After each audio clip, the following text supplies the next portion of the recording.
नमस्कार मित्रांनो, छोट्या वयोची मोठी स्वप्न या मालिकेच्या आजच्या रिव्ह्यूमध्ये आपण पाहणार आहोत. तर आता इकडे शुभंकर सर बयोला घरी घेऊन आलेले आहे आणि हे पाहून इकडे गौतमीचा संताप झालेला आहे. तर आता ती शुभंकरला जाब विचारत असते की तू या बयोला घरी का घेऊन आलास? हे बघ, आपल्या घरात जे काही झालंय हे सगळं हिच्यामुळे झाले आणि तरीसुद्धा तुला हिच्यावरती प्रेम उतू चाललं आहे.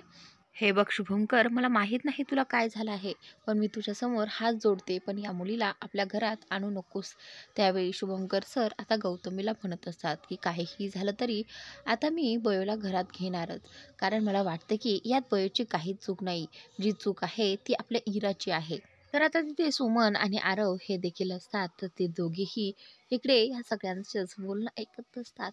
तर आता ही गौतमी म्हणते की मला माहीत नाही की या बयोने तुझ्यावर काय जादू केली, तुला माझ्याबद्दल काय भडकून दिलं मला माहीत नाही. पण हे बघ, ह्या बयोमुळेच आपल्या इराला एवढा त्रास झाला आणि तरीसुद्धा तू तिला या घरात घेऊन आलास. हे बघ, तू असं नाही करू शकत. मी या मुलीला घरात घेऊ शकत नाही. त्यावेळी आता शुभंकर सर गौतमीला म्हणतात की मला माहीत नाही की तुला काय झालं आहे. तू नेहमीच बयोच्या विरोधातच असते. तुला बयोबद्दल चांगलं ऐकवतच नाही. हे बघ, काहीही झालं तरी बयोशिवाय आपल्या या घराला घरपण नाही आणि बयोच इराची काळजी घेऊ शकते हे मला माहीत आहे आणि म्हणूनच मी बयोला या घरात घेऊन आलो आहे आणि पुन्हा तिला या घराच्या बाहेर देखील काढायचं नाही. आता मी काहीच ऐकून घेणार नाही, असं शुभंकर इकडे गौतमीला म्हणत असतो. त्यावेळी आता इकडे ही गौतमी म्हणते की मी पण बघते की ही बयो कशी इराच्या रूममध्ये जाते ते. तर आता ती बयोला अडवण्याचा प्रयत्न करते. त्यावेळी शुभंकर सर लगेचच गौतमीचा हात पकडतात. तर गौतमी म्हणते की शुभंकर, हे काय करत आहे तू? तर आता इकडे शुभंकर सर म्हणतात की तुला सांगितलं ना एकदा की बयो आता कुठेच जाणार नाही. तर आता शुभंकर सर बयोला म्हणतात की जा इराच्या रूममध्ये आणि इराला भेट. तर आता इकडे बयो इकडे इराच्या रूममध्ये येते आणि ती झोपलेली असते. त्यावेळी बयो आता इराशी बोलू लागते की आय एम सॉरी इरा, माझ्यामुळं हे सगळं तुला भोगावं लागलं आहे, पण मी इथून पुढे तुला कुठलाही त्रास देणार नाही, असं बयो इराला म्हणत असते.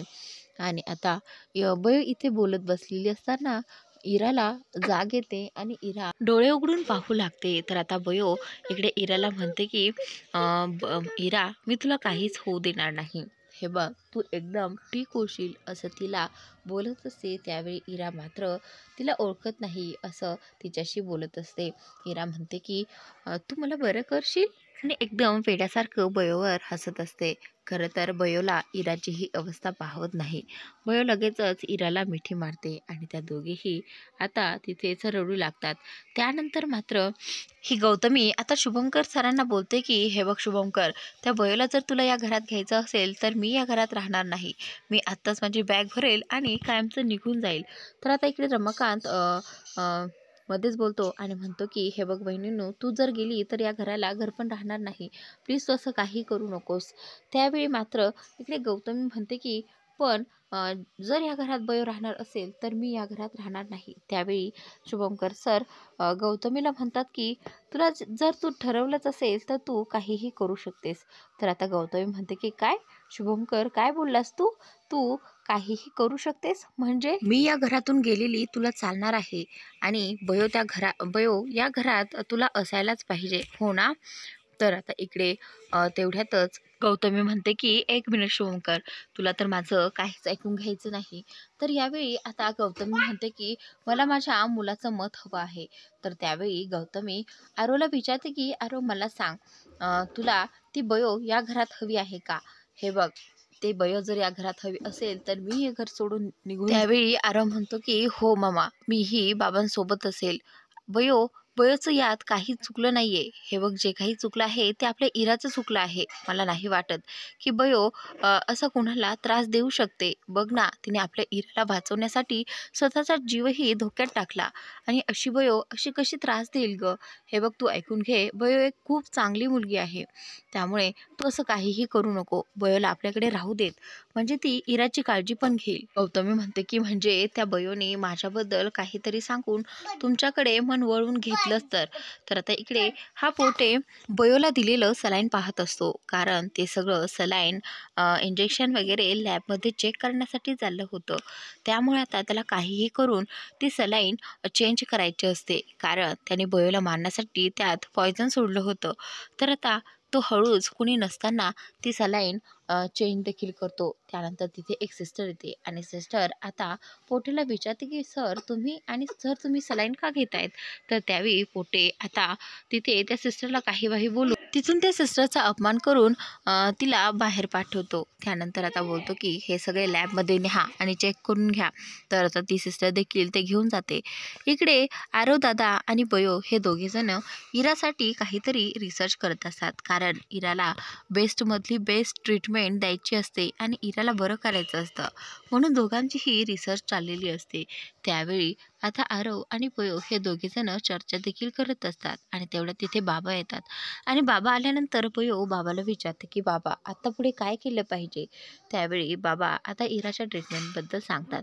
त्यावेळी आरव आता स्वतःचा सल्ला मांडतो आणि म्हणतो की आपण इराला रिहॅबमध्ये ठेवलं पाहिजे, म्हणजे तिथे इरावर छान पद्धतीने ट्रीटमेंटही करता येईल आणि इराचा म्हणजे हे असं जे काही करते आहे ते लवकरात लवकर ती बरी देखील होईल. पण आता बयो म्हणते की पण बाबा मला असं वाटतं की घरच्यासारखी काळजी तिकडे कोणीच घेऊ शकत नाही, कारण इराने घरी कितीही त्रास दिला तरी आपल्याला तिची काळजी आहे आणि म्हणून आपण तिच्यासाठी काहीही करू, पण तिथे रिहॅबमध्ये असं नाही होणार.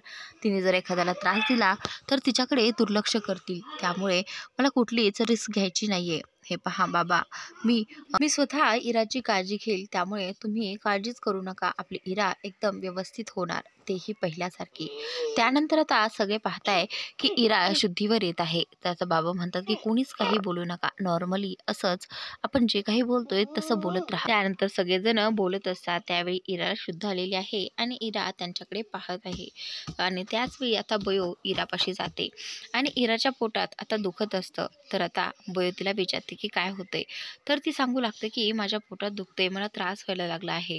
तर आता इकडे बयो म्हणते की इरा मी तुझी बयो. त्यावेळी इरा म्हणते की तू बयो आहे ना, तर मला ते दे ना. हे बघ, ते जर मिळालं नाही तर मला त्रास होईल आणि मला असं वाटतं की मी मरणार आहे आता, प्लीज मला ते दे ना. त्यावेळी आता बयो म्हणत हे बघ इरा, मी काहीही होऊ देणार नाही तुला आणि तू काळजी करू नकोस आणि तुला ते पाहिजे ना ते मी देईल तुला, तू अगोदर शांत हो बरं. तर आता इरा म्हणते की हो मी शांत होते. इकडे आता हा रमाकांत आणि गौतमी दोघेही बोलत असतात. त्यावेळी गौतमी रमाकांतला म्हणते की आता ही बयो माझ्या डोक्यात जायला लागली आहे, हिच्यामुळे माझी मुलंही माझ्या विरोधात बोलत आहेत आणि मुलांचे बाबा म्हणजे शुभंकर सुद्धा माझ्या विरोधातच बोलतोय. मी आहे काय मी नाही काय त्याला काहीच फरक पडत नाही. त्यामुळेच आता मी घरातल्यांचा कोणाचाच विचार करणार नाही, ना शुभंकरचा ना माझ्या मुलांचा. मला फक्त एकच हवं आहे आणि ते म्हणजे बयोची बरबाद. त्यानंतर बाबा आता इकडे बेडरूममध्ये बसलेले असतात. ते एकदम शांत आणि इराचा विचार करत असतात. तर त्यावेळी तिथे बयो येते आणि बयो पाहते की बाबा कुठल्या तरी विचारात आहेत. त्यावेळी तिला समजतं की बाबा नक्कीच इराचा विचार करत आहेत. तर आता बयो बोलते की बाबा चला ना जेवण करून घेऊयात. त्यावेळी बाबाचं लक्ष नसतं. तर आता बयो पुन्हा बोलते की बाबा जेवणासाठी चला. तर आता इकडे बाबा बोलतात की हो इरा जेवली का. तर आता बयो म्हणते की हो इरा जेवली आहे. तर बयो बोलते की बाबा तुम्ही काळजी करू नका, आपली इरा नक्की बरी होईल आणि तुम्ही असं टेन्शनमध्ये राहू नका बरं. तर त्यावेळी बाबा म्हणतात की काहीही झालं तरी आपल्याला इराला बरं करायचं आहे आणि त्यासाठी इराच्या सगळ्यात जवळची व्यक्ती इराची काळजी घ्यायला पाहिजे. तर आता बयो म्हणते की हो. तर बाबा म्हणतात की मला असं वाटतं की इराच्या सगळ्यात जवळची व्यक्ती तू आहेस आणि तूच तिची काळजी घ्यायची. तर आता बयो म्हणते की हो बाबा मी इराची काळजी नक्की घेईल.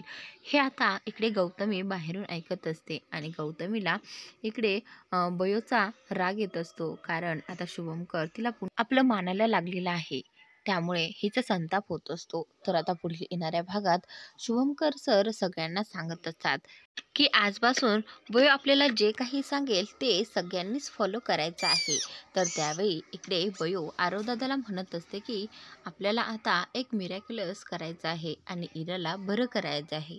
त्यानंतर इकडे रमाकांत गौतमीला म्हणत असतो की आपल्याला काहीही झालं तरी त्या बयोला या घरातून बाहेर काढायचं आहे आणि जर इराला तिने बरं केलं ना, तर आता ती ह्या घरची देवी होईल आणि देवी बनवून आपल्यालाच या घरातून बाहेर काढेल. त्यामुळे आता इरा बरी होता कामा नये असं तो गौतमीला म्हणत असतो आणि गौतमी हे ऐकून शॉक होते. आजचा भाग इथे संपतो. पुढील येणारे अपडेट्स पाहण्यासाठी आपल्या या नवीन चॅनलला सबस्क्राईब नक्की करा आणि अशाच अपडेट आपल्या चॅनलवरती पाहत राहा. Thanks for watching.